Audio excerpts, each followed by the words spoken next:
शिव महापुराण, शिव महापुराण, शिव महापुराण। शिव की शिव शक्ति की, भक्त और भक्ति की ये कथा महान। शिव महापुराण, शिव महापुराण, शिव महापुराण, शिव महापुराण।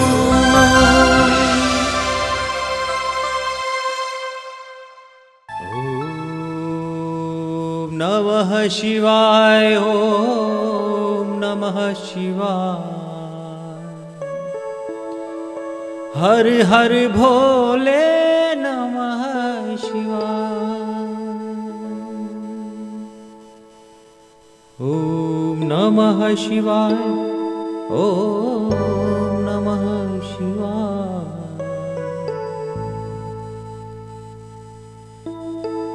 हर हर भोले नमः शिवाय।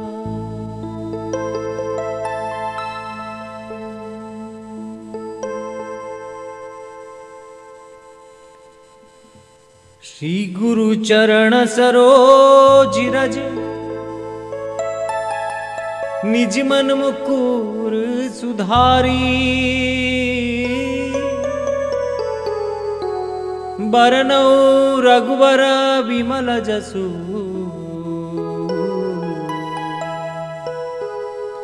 जो दायक फलचारि।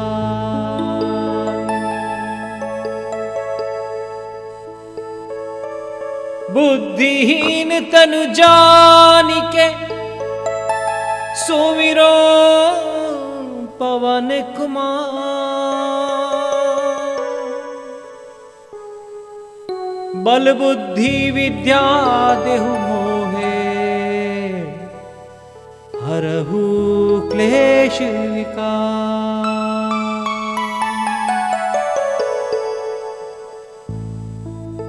ओम वक्रतुंड महाकाय, सूर्यकोटि समप्रभा।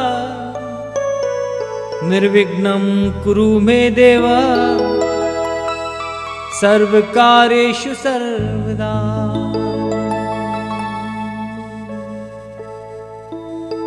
बोल श्री गणपति महाराज की जय। न मंत्रं नो यंत्रं, तदपि च न जाने स्तुति कथा।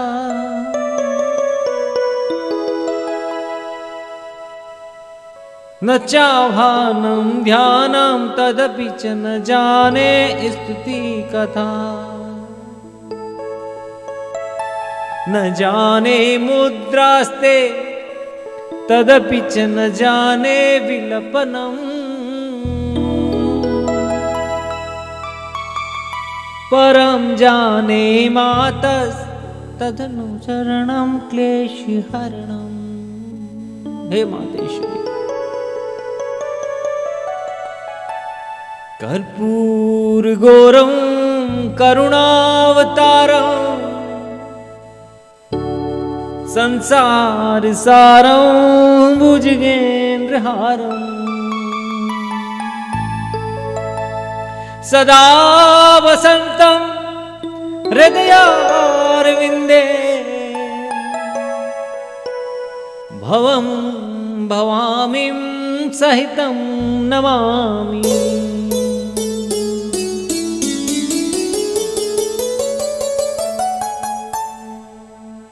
सर्वे यत्र सुखिनः सन्तु, सर्वे सन्तु निरामया। सर्वे भद्राणि पश्यन्तु, मा कश्चित् दुःखभाग् भवेत्।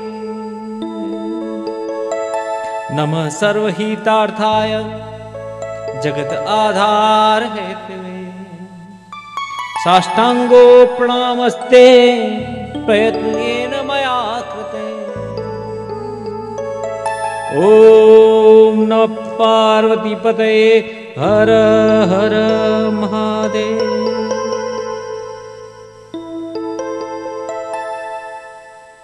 प्यारे भक्तों, परम वंदनीय आशुतोष भगवान महादेव शिव शंभु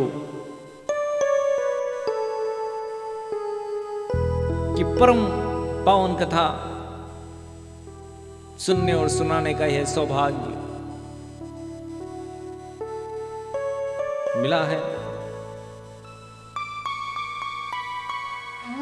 आज शिव महापुराण की दिव्य कथा का आज द्वितीय दिवस है। प्यारे भक्तों, शांति कीर्तन से मिलती है और कीर्तन के लिए मन बिल्कुल एकाग्र होना चाहिए। उस कीर्तन और एकाग्रता के आसन पर परमात्मा स्वरूप मोती, उनके स्मरण स्वरूप मोती विराजमान होते हैं, तब परम आनंद का अनुभव होता है। और वो भी सागर में एक बूंद की तरह होता है, क्षणिक।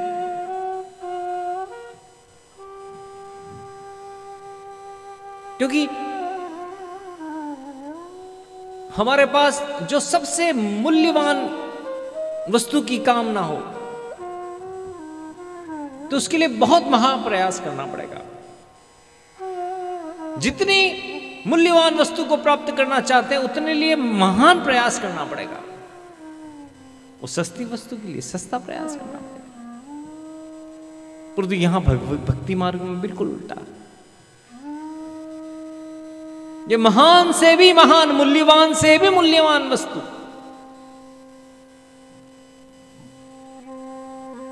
बहुत ही कम प्रयास में, अल्प प्रयास में, केवल भावनात्मक रूप से प्राप्त हो सकती है। और यहां योग्यता और भोलापन का मिश्रण आवश्यक है। पता, कई लोग कहते हैं कि हम बहुत योग्य हैं अर्थात हम आधुनिक हैं। ऐसा नहीं है। योग्यता अलग चीज है, भोलापन अलग चीज है। पर जहां योग्यता भी है और भोलापन भी है, वह भक्त की विशेषता है, वह मणि कांचन योग है। जहां योग्यता है, वह भोलापन हो, वह भी आसन है परमात्मा के पास प्रकट हो। क्योंकि एक संत ने पूछा, भगवान किसको मिलते हैं?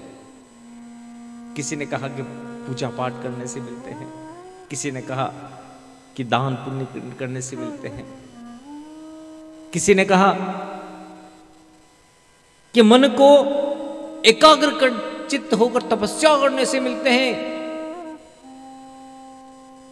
परंतु कई ऋषियों ने तपस्या करी, उनको तो भगवान नहीं मिले। यहां तक कि क्रोध आने लगा।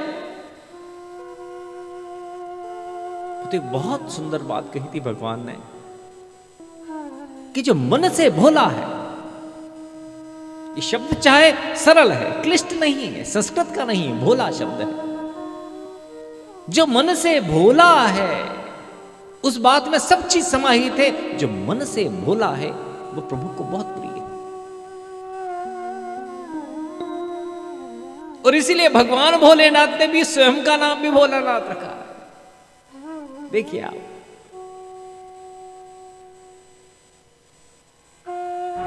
महाशिव पुराण की कथा प्यारे भक्तों हम सुन रहे हैं, सुना रहे हैं। यह तो परमात्मा का अद्भुत योग है। तो उसके लिए क्या हमको चाहिएगा, क्या योग्यता चाहिएगी? क्या बहुत सारी डिग्रियों की आवश्यकता है हमें इसको सुनने के लिए? नहीं, ऐसा कुछ नहीं। धन की आवश्यकता कुछ नहीं है। ये तो भोले बाबाओं की कथा है प्यारे भक्तों। इन भोले बाबाओं की कथाओं के लिए तो भोला मन चाहिए, भोले होना चाहिए। और जिस दिन भोलापन आ गया ना, भोले बाबा की कथा कृपा बरसने लगेगी। यही तो सार है।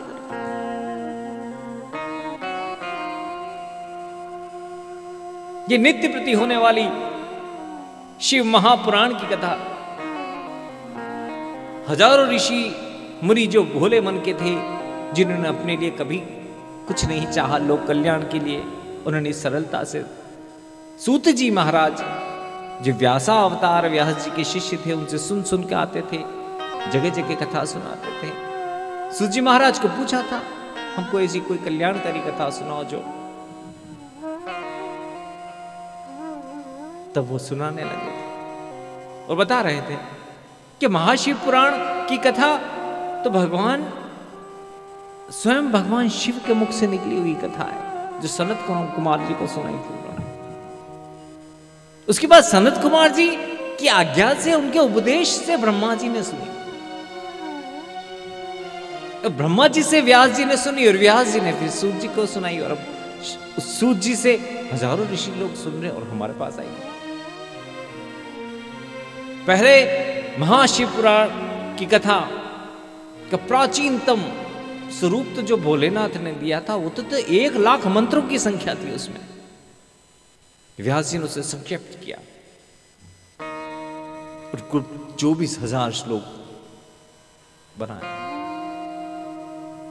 और इस महाशिव पुराण की कथा के पहले प्राचीनतम कथाएं 3 हो चुकी थी।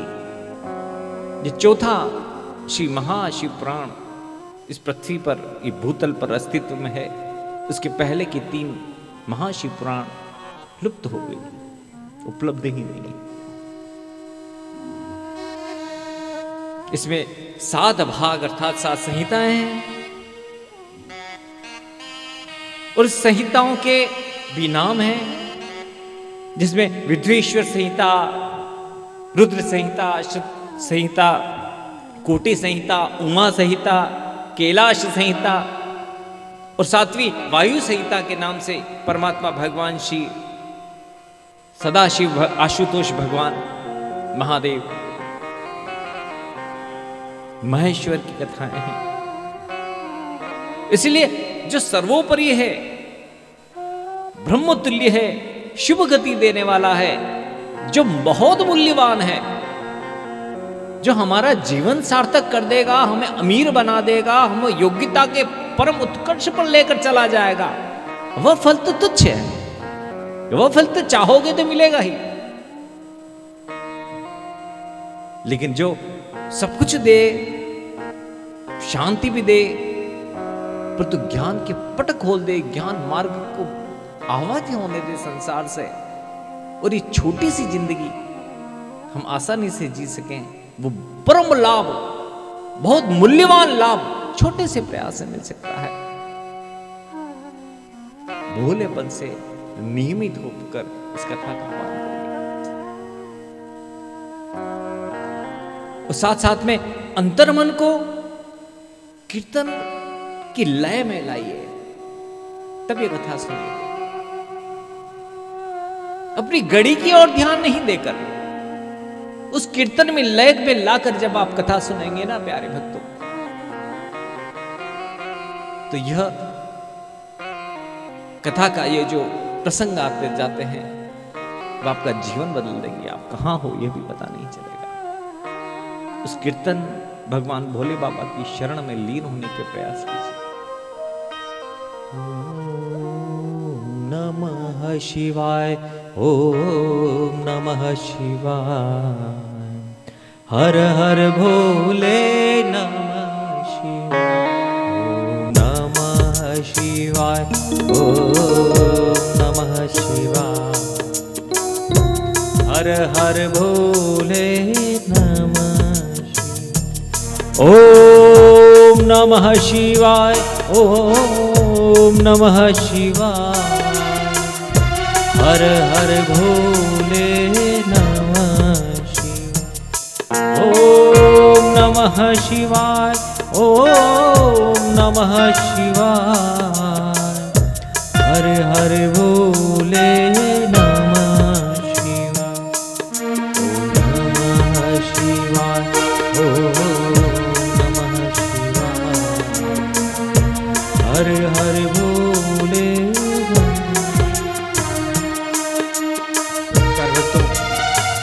हजारों ऋषि बैठे हुए हैं और सूत जी महाराज को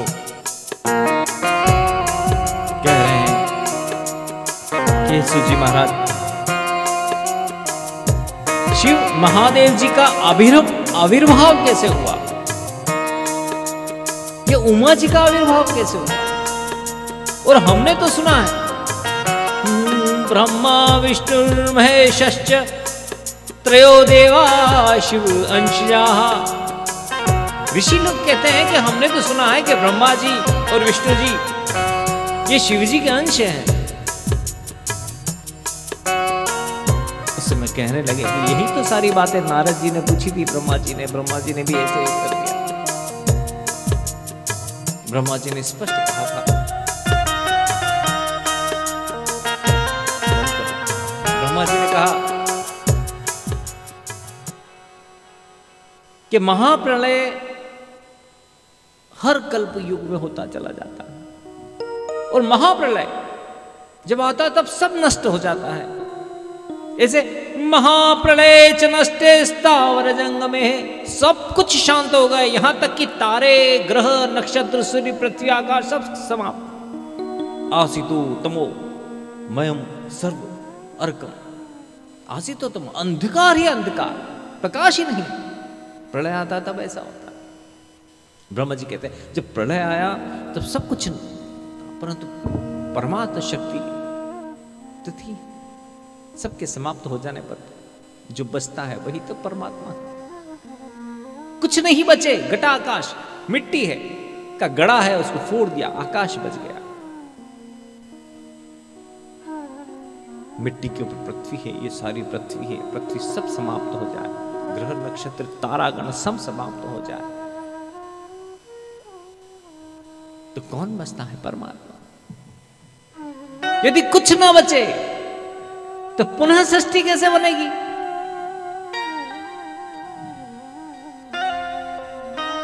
और प्यारे भक्तों, इतनी सुंदर पृथ्वी, इतनी सुंदर सृष्टि की रचना करने वाला कोई तो होगा। इतनी सुंदर झरने, इतने प्रकाश मान सूर्य, तरह तरह के रंग बिरंगे पौधे, तरह तरह के पशु पक्षी, मयूर, इतनी सुंदर पृथ्वी का क्रिएशन, सब कुछ समाप्त हो जाने के बाद पुनः बनाना किसके बस की बात है? कोई ऐसा चित्रकार अवश्य है। और वही जो सब कुछ के बाद बचता है वो ईश्वर है, परमात्मा। चाहे कोई भी नाम ले लो।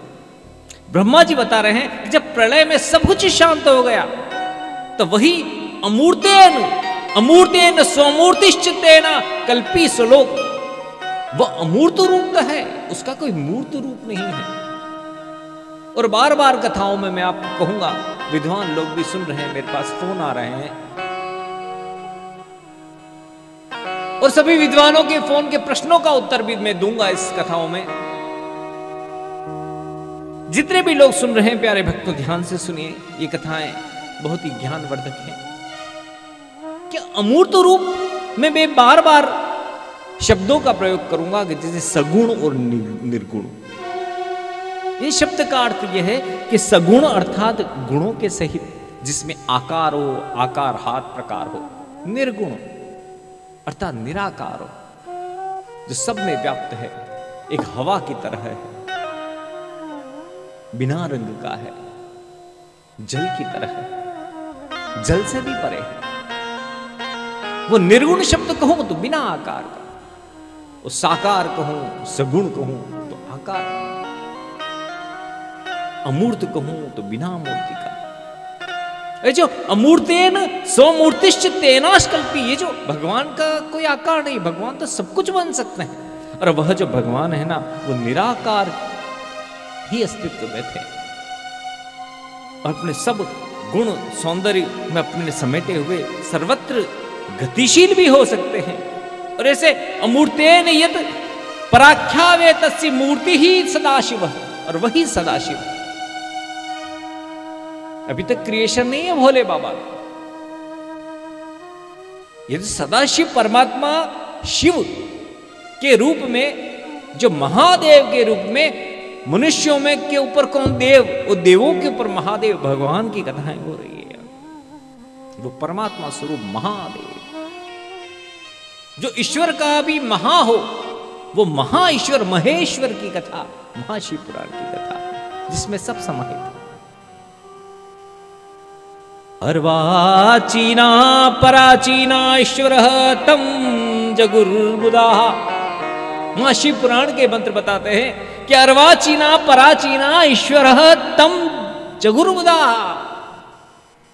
अर्थात इसी को प्राचीन, अर्वाचीना पराचीना, प्राचीन भी मत ऋषि लोग जो इसकी खोज करते थे, वो नवीन आधुनिक भी खोज करते हैं। इसी तत्व को ईश्वर कहते हैं, परमात्मा कहते हैं, जो निराकार है। ऐसे परमात्मा सब कुछ क्रिएट कर सकते हैं प्रलय के बाद। जैसे ही अकेले ईश्वर ने पुनः सृष्टि की रचना करनी चाहिए, तो अपने ही शरीर से स्वच्छंद गति कर सकते हैं, परंतु एक अविनाशी शक्ति को प्रकट किया उन्होंने अपने ही शरीर से। शक्तिस्तस्ते दकलेनापि स्वेदः विहरातनु, अपने ही तन से स्वविग्रहा स्वयं सृष्टा स्वशरीरान पायिनी, अपने शरीर से स्वतः प्रकट कर दिया। और वो जो दूसरा स्वरूप था, प्रकृति है, वो चेतना है, वो ऊर्जा है। बिना ऊर्जा के कुछ नहीं हो सकता, बिना फोर्स के। जो साइंस के स्टूडेंट है उनके भी फोन आते हैं, आप साइंटिफिक दृष्टि से सुनाइए। हम अंग्रेजी में भी कथा सुनाते हैं, गुजराती में सुनाते हैं, परंतु यहां बहुत ही सरल भाषा में सुनाता हूं कि जहां कहीं किसी चीज को, वस्तु को धक्का मारना है तो वह ऊर्जा के बिना संभव नहीं है। जब प्रधानम प्रकृति तम चा माया गुणवती परम, और ये माया में यह गुण होते हैं कि जहां ऊर्जावान हो सकती है माया, जब प्रकाश का प्रभाव पड़ सकता है, जहां गति का प्रभाव पड़ सकता है, जहां ऊर्जा का प्रभाव पड़ सकता है, और इन ऊर्जा और गति के मिश्रण को प्रकृति कहते हैं। और यहां भगवान जो परमात्मा है, निराकार ईश्वर है, उसने एक प्रकृति स्वरूप, अर्थात उसको कह सकते हैं कि शक्ति स्वरूप, फोर्स, शक्ति, शक्ति स्वरूप प्रधान इस सारे संसार की एक जननी के रूप में, सृष्टा शरीरानि शक्ति च सा शक्तिरंबिका प्रोक्ता प्रकृति सकलेश्वरी।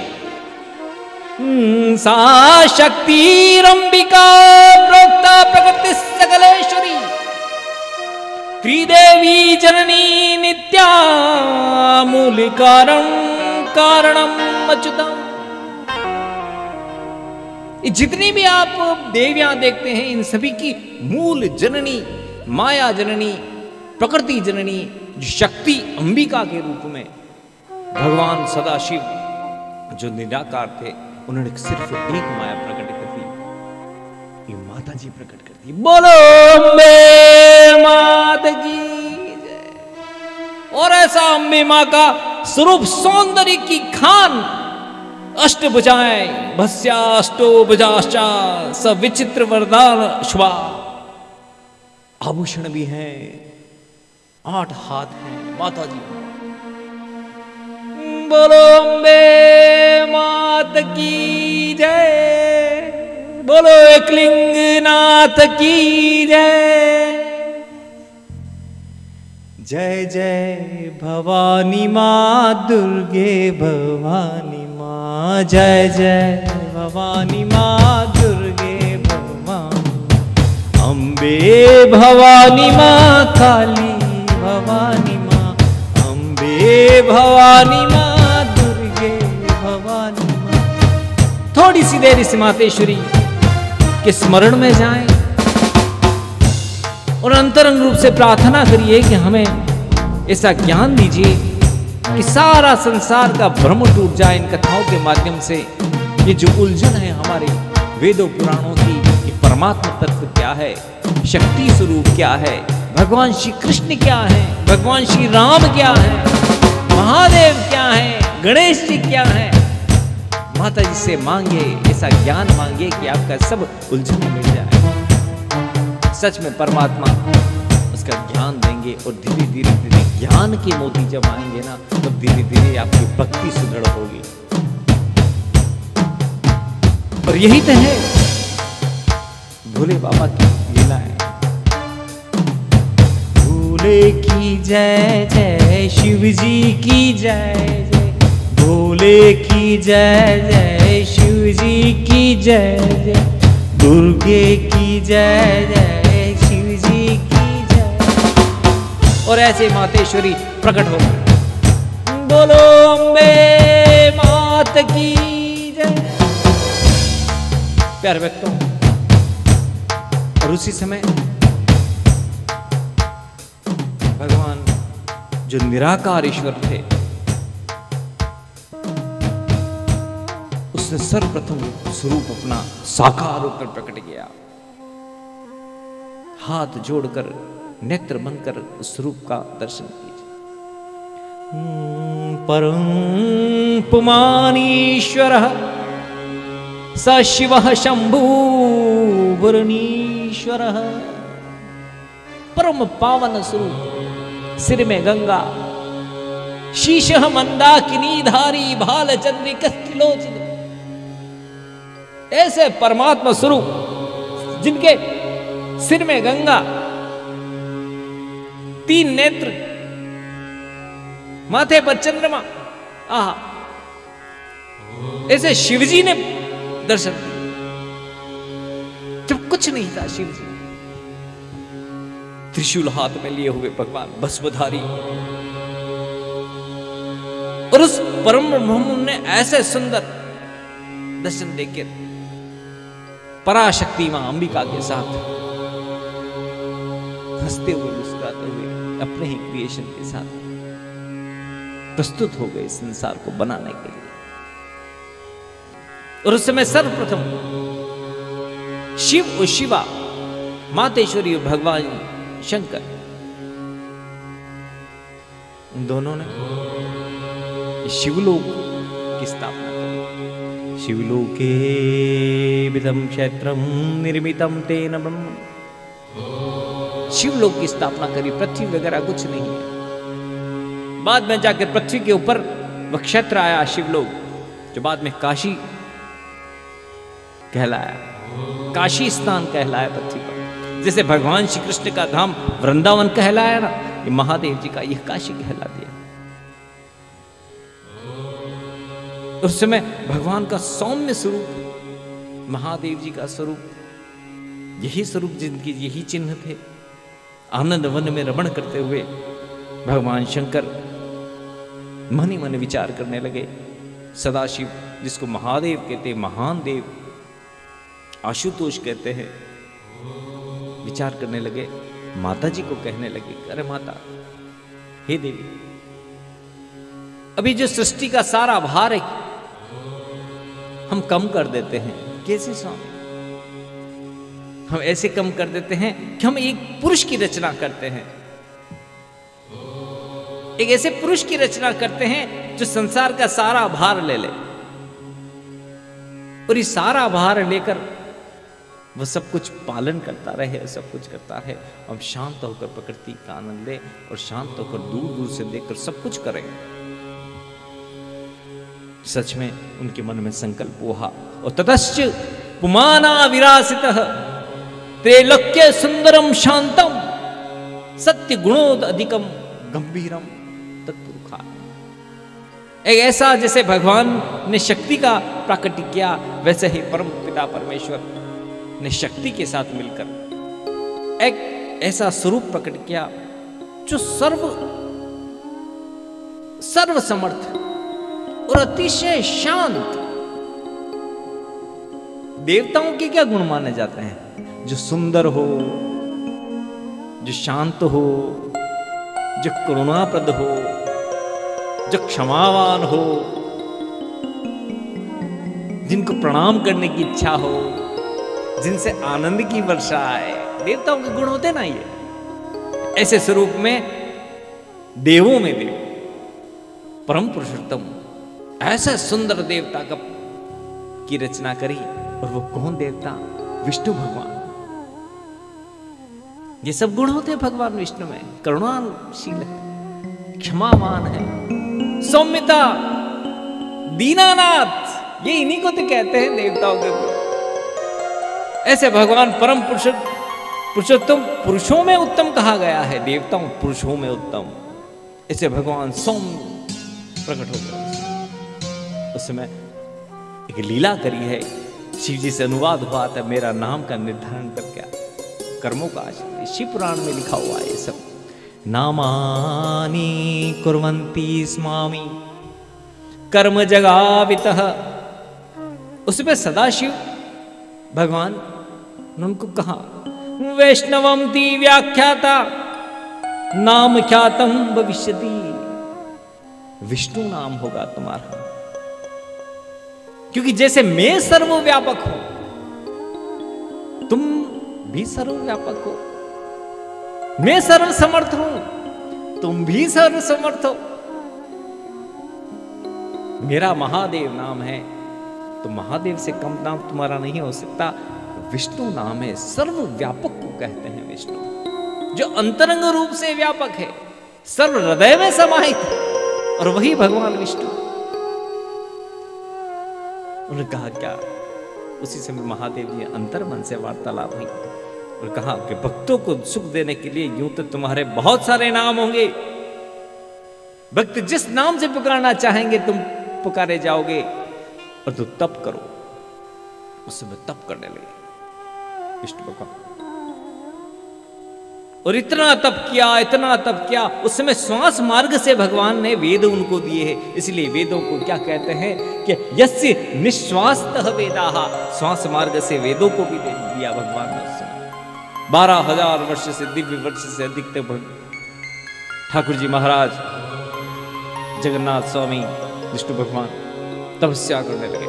और इधर देखो तो शक्ति स्वरूपा और सदाशिव महादेव जी अदृश्य। अब विष्णु भगवान को कुछ नहीं नजर आता है। कठोर परिश्रम करने लगे, इतना कठोर परिश्रम करने लगे कि विष्णु भगवान के पसीना बहने लगा, दिव्य पसीना आने लगा। कथाओं में आता है ऐसा, परिश्रमा तस्य विष्णु स्वा अंगे एव च जलधारा ही सयाता विविधा शिव माया। शिव जी भगवान की माया से माया ही ऐसी रही कि विष्णु भगवान के पसीने से अनेक जलधाराएं निकलने लगी, विशाल जलधाराएं निकलने लगी, और ये सारा ब्रह्मांड जल से व्याप्त हो गया। और उस जल के भीतर भगवान विष्णु नारायण के रूप में रहने लगे। और क्योंकि उसके जल में ही भगवान ने अपना निवास बना लिया, नर आयन, जल ही जिसका निवास हो, नारायण नाम पड़ गया। और इसीलिए तो कहने लगे हैं कि नारायण भगवान है, यहां इन्होंने अवतार लिए, वो अवतार। बजमन नारायण नारायण हरि हरि, बजमन नारायण नारायण हरि, भजमन नारायण नारायण हरि हरि, भजमन नारायण नारायण हरि हरि, सूर्य नारायण नारायण हरि हरि, सूर्य नारायण नारायण हरि हरि, लक्ष्मी नारायण नारायण हरि हरि, भजमन नारायण नारायण हरि हरि। ओम नमो नारायण हरि, ओम नमो नारायण हरि, ओम नमो नारायण। श्रीराम शरणं मम श्रीराम शरणं मम श्रीकृष्ण शरणं मम।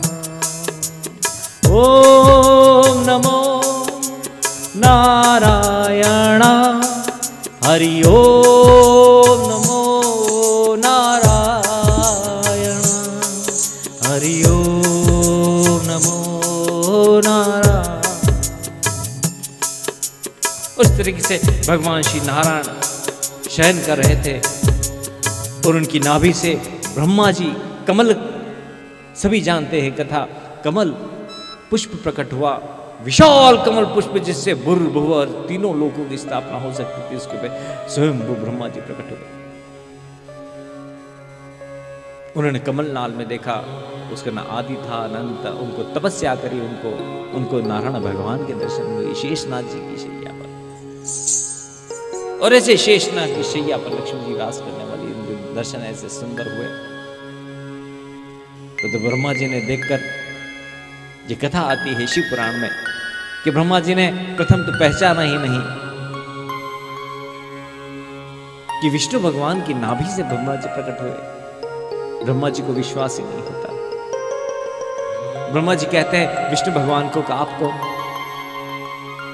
विष्णु भगवान कहते हैं कर्तुं धर्तुं भगवान अंग अवतीर्ण मया व्यक्तवेतात। मैं इस संसार का कर्ता धरता हूं, तुम मुझ जगन्नाथ को भूल गए। देखिए अलग अलग लीलाएं हैं इस कथाओं की।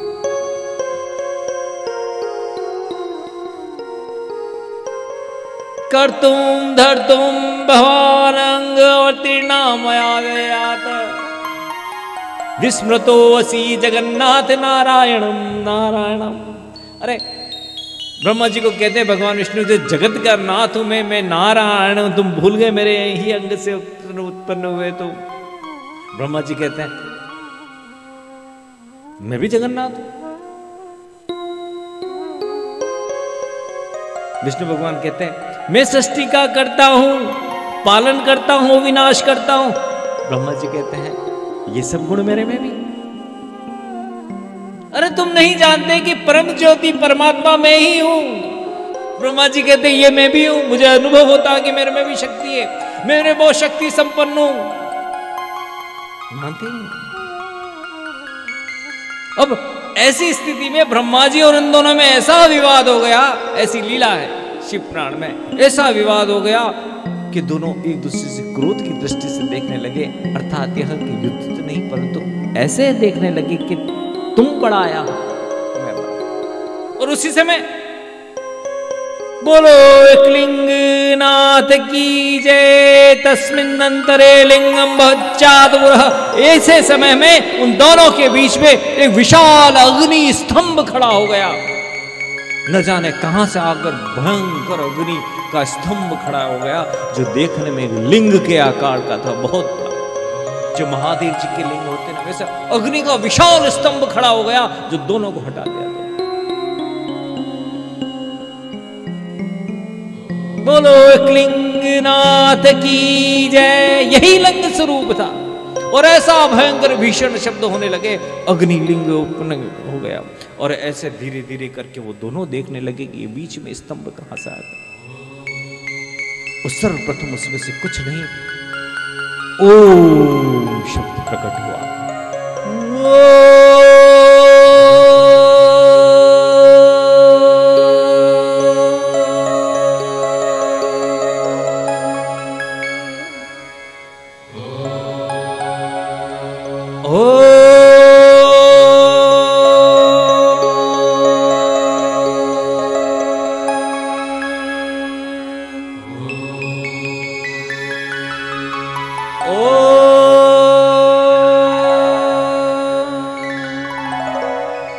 सदाशिव का शब्द ब्रह्म का स्वरूप था, शब्द दर्शन हो रहे हैं ओम के।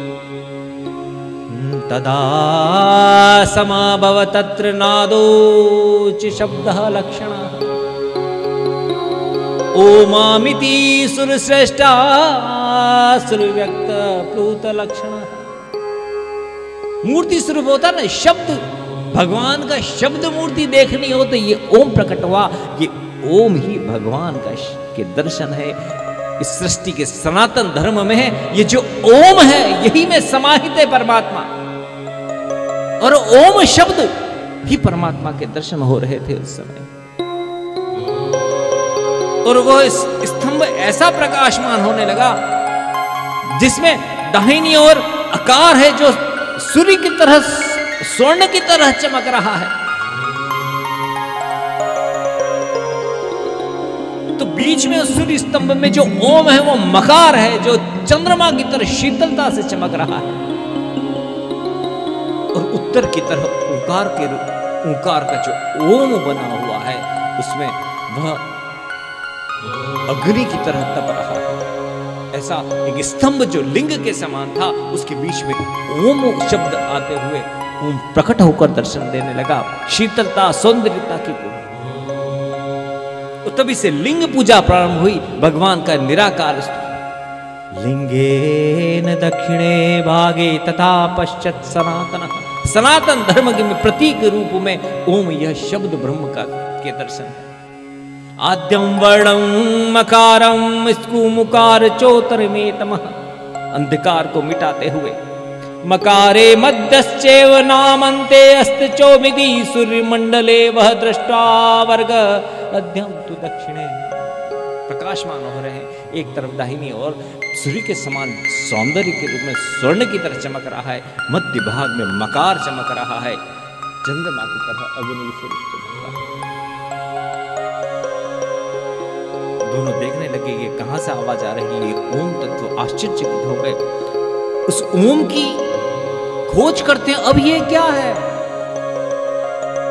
पहले स्तंभ निकला था तो भी उन्होंने खोज करी थी, प्रयास पूरा था। हंस पर ब्रह्मा जी बैठ गए थे और ढूंढने निकले थे और वो एक नीचे ढूंढ रहा था, अंत नहीं मिला, तब ओम प्रकट हुआ। उसी समय हजारों की संख्या में ऋषि लोग न जाने कहां से प्रकट हो गए। ये ऋषि लोग उस प्रलय से पहले की ऐसी दिव्य पुण्य आत्माएं थी जहां जिनके मोक्ष का मार्ग प्रशस्त हो चुका था, परमात्मा में लीन थी। ये सब आत्माएं इस संसार चक्र को चलाने के लिए आगे अग्रसर होंगी। और उसी स्थान पर देव स्वरूप ऋषियों का आगमन हो गया। उस समय ऋषियां भगवान के शरीर में से ही निकली थी और ये सारे ऋषि लोगों ने ही ये बताया कि कुछ ढूंढने की आवश्यकता नहीं है, जो अर्वाचीनम प्राचीनम ये परमात्मा का स्वरूप है।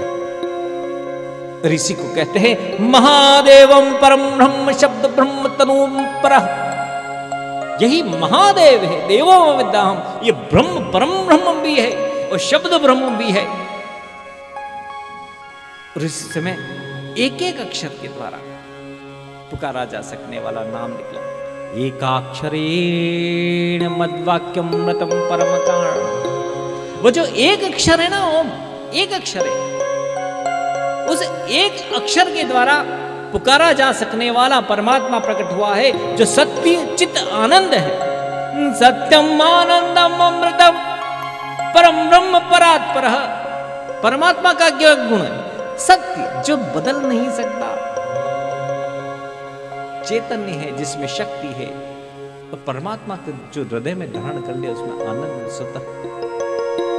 परमात्मा के गुण क्या है? सत्य चित्त आनंद। इसकी व्याख्या मैं आगे जाकर करूंगा। उस एक अक्षर में उसकी जो अकार उकार और मकार, उसी मकार से विष्णु भगवान और ब्रह्मा जी प्रकट हुए थे। एकाक्षर दुकाराख्यात भगवान बीज को अंडक। उसके जो अकार भाग से एक बीज रूप से, बीज होता है ना जो धरती में डाल दो तो पौधा उगता है, अर्थात सृष्टि का कर्ता, बनाने वाला, निर्माण करने वाला। उस ओंकार परमात्मा के, उस ओंकार भगवान और भगवान के एक अंश से, अर्थात भगवान ही एक टुकड़ा होकर, एक भाग अंश बनकर भगवान ही ब्रह्मा जी बने हुए थे। प्यारे भक्तों, किसी को पता नहीं था ये ब्रह्मा जी ही भगवान बने हुए थे और ब्रह्मा जी बनकर एक अंश से बीज रूप बन गए, जिन्होंने बीज क्या करता है, बढ़ाता है सृष्टि को। एकाक्षर दुकाराख्या हरि परम कारणम, उकार से परम कारण भगवान जगन्नाथ, भगवान विष्णु जी, ठाकुर जी, नारायण बन गए, अर्थात पालन करता बने थे, जो भी बने थे पहले। और एकाक्षरा मकाराख्या भगवान नील लोहित, और बाद में जाकर उसके तीसरे जो मकार था, उस ओम शब्द के मकार अर्थात परमात्मा की शब्द छवि में से, मकार में से आगे चल के ब्रह्मा जी के नासिका से आगे चल के ब्रह्मा जी के ही शरीर से नील लोहित होकर भगवान रुद्र अवतार पैदा हुए, प्रकट हुए, रोने लगे थे। और वहां भागवत महापुराण में वर्णन है पूरा कि सर्वेर दोत देवानाम पूर्वजो भगवान भवः। ये जो भगवान ब्रह्मा जी के शरीर में से निकले हैं, वह देवानाम पूर्वजो भगवान भवः, देवताओं के पूर्वज थे। नमामि कुरु जातम स्थाया स्थानानि च। और यहां पर सदाशिव भगवान परम परमेश्वर एक, उनके तीन अंश अर्थात भगवान ही हुए हैं ये।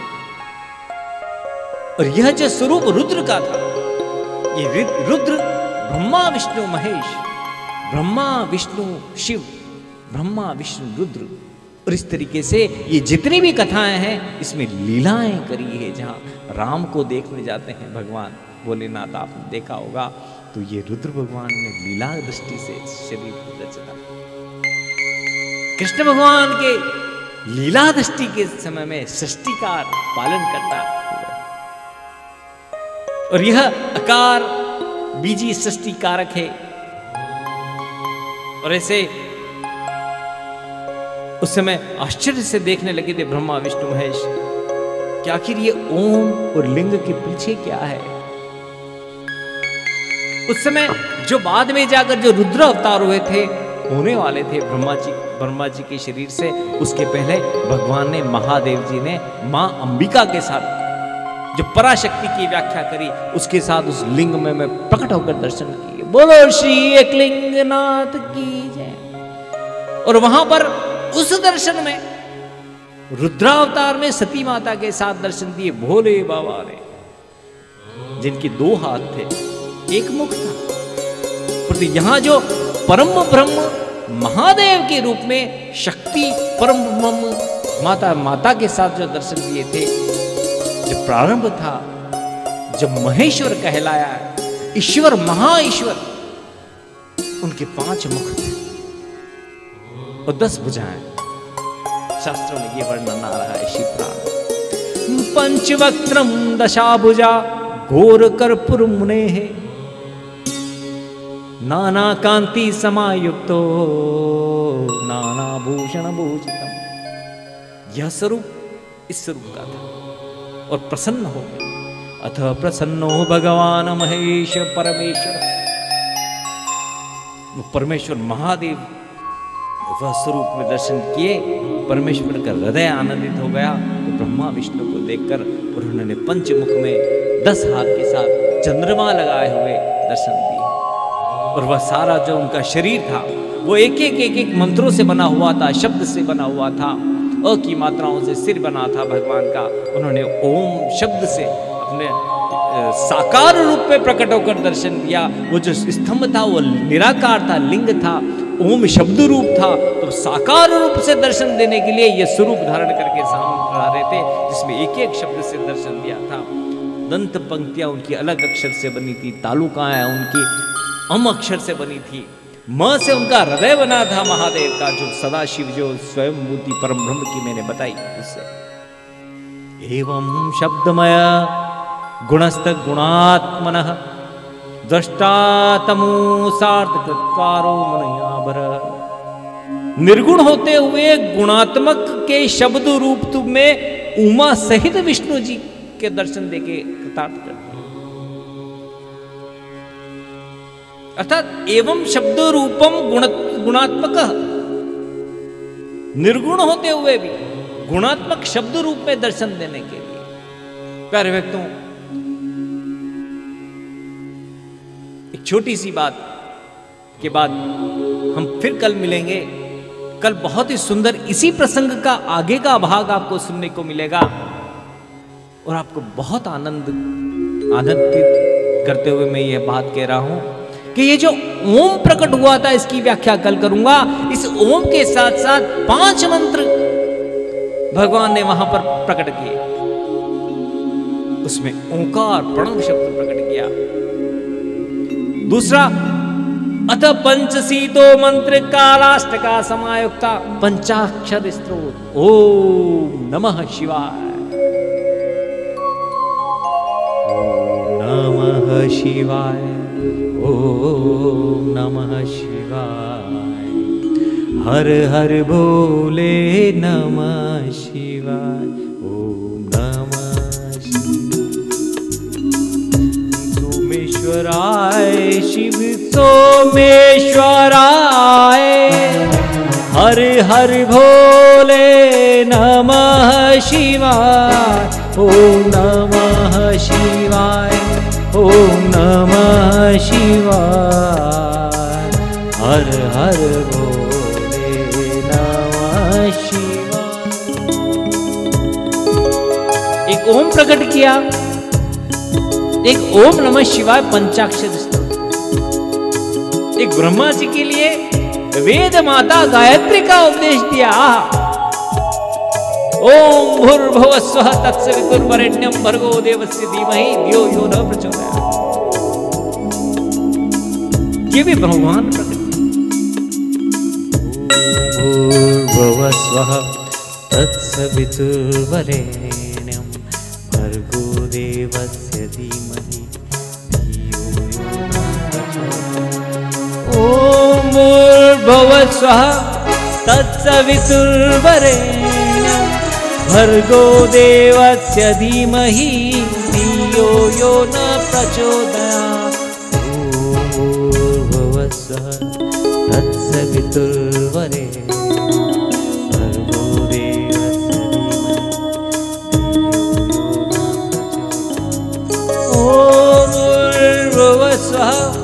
तत्सवितुर्वरेण्यं भर्गो देवस्य धीमहि धियो यो न प्रचोदयात्। ये 3 मंत्र, गायत्री मंत्र, ओम और ओम प्रणव, 5 मंत्र निकाले थे। एक चिंतामणि मंत्र निकाला, बहुत महत्वपूर्ण, भक्तों को महान सुख देने वाला, और एक महामृत्युंजय मंत्र निकाला, आप सभी जानते हैं। ओम त्र्यंबकं जजामहे सुगंधिं पुष्टिवर्धनम् उर्वारुकमिव बन्धनान् मृत्योर्मुक्षीमामृतात्। सभी जानते हैं संकट काल में सभी देते। ये 5 महामंत्र निकाले। ओम त्र्यंबकं जजामहे सुगंधिं पुष्टिवर्धनम् उर्वारुकमिव बन्धनान् मृत्योर्मुक्षीमामृतात्। ओम त्र्यंबकं जजामहे जजामहे सुगंधिं ओम त्र्यंबकं जजामहे सुगंधिं पुष्टिवर्धनम् उर्वारुकमिव बन्धनान् मृत्योर्मुक्षीमामृतात्। ओम त्र्यंबकं जजामहे सुगंधिं पुष्टिवर्धनम् उर्वारुकमिव बन्धनान् मृत्योर्मुक्षीमामृतात्। ऐसे मंत्रों के साथ भोले बाबा को हमेशा प्यारे भक्तों आप याद करिए। अब सभी का स्वागत है, अंतर्मन से आप सभी का स्वागत इस कथाओं में। महाशिव पुराण की कथाएं का द्वितीय दिवस था। ऐसी कथाओं का विस्तार तो देने के लिए समय नहीं होता है, बहुत बड़ी कथा होती है, परंतु कल से फिर इसी समय इसी चैनल पर मुझ पंडित स्कंद कुमार पंड्या के साथ आप महाशिव पुराण की कथा सुनेंगे। जिसमें इस 5 मंत्रों की और बहुत सारी व्याख्याएं बताऊंगा। ये जिस लिंग स्वरूप भगवान की पूजा पद्धति का जहां प्राकट्य हुआ, इसी पूजा में जो लिंग है, ये लिंग सदाशिव परमात्मा ही है। और दूसरा जो इसके नीचे का योनि है वह मातेश्वरी है। जहां शिव शक्ति की पूजा को का लाभ चाहिए किसी को, तो इनकी पूजा करे, लिंग की पूजा। और ऐसे पवित्र मासों में महादेव जी के भक्तों के लिए तो लिंग पूजा नितांत आवश्यक है, जिसकी व्याख्या मैं कल करूंगा कि लिंग पूजा के क्या महत्व है। ये एकलिंग जी के लिंग, ये भगवान के लिंग, ये परम शक्तिमान परमात्मा जिसमें सभी ब्रह्मा विष्णु महेश ये सभी समाहित है। और इसीलिए मैं सर्वप्रथम कहा था कि भक्ति मार्ग ऐसा है जहां यदि भ्रम आ जाए कि परमात्मा कौन, तो भक्ति पूरी नहीं हो सकती। ये मत मतांतर के खेल लोगों को संकीर्ण बना देते हैं। इन सदग्रंथों ने कहीं नहीं लिखा कि परमात्मा, उन्होंने तो यही लिखा कि परमात्मा एक है। व्याख्या दी जिसको मैं कल आपको व्याख्यान करके बताऊंगा इस शिव पुराण महाकथा का, कि किस तरीके से ब्रह्मा विष्णु महेश को एक बताया है इसमें। और लिंग पूजा का महत्व को बताया कि जो सूर्य रूप में परमात्मा शक्ति स्वरूप शिव शक्ति का सामूहिक स्वरूप है। भक्तों आपका बहुत बहुत आभार है। इसलिए जो बहुत मूल्यवान है, जो ज्ञान सबसे मूल्यवान है, ज्ञान को प्राप्त करने से सारे भ्रम टूट जाते हैं। ज्ञान को प्राप्त करने से जीवन के सारी समस्याओं को सरलता से सुलझाया जा सकता है। ज्ञान से हम जीवन के मूल्यवानता को समझ सकते हैं, ज्ञान से समय के महत्व को समझ सकते हैं। और ऐसे मूल्यवान समय थोड़ा सा समय देकर, थोड़ा सा प्रयास करके हम ज्ञान को प्राप्त कर सकते हैं। यही हमारा प्रयास है। आप सभी को धन्यवाद। बोलो श्री सद्गुरुदेव की जय। बोलो श्री एकलिंग नाथ की जय। ओम नमः शिवाय, ओम नमः शिवाय। हर हर भोले नमः शिवाय। ओम नमः शिवाय, ओम नमः शिवाय। हर हर भोले। ओम नमः शिवाय, ओम नमः शिवाय। हर हर भोले नमः शिवाय। शिवाय ओम नमः शिवाय, ओम नमः शिवाय।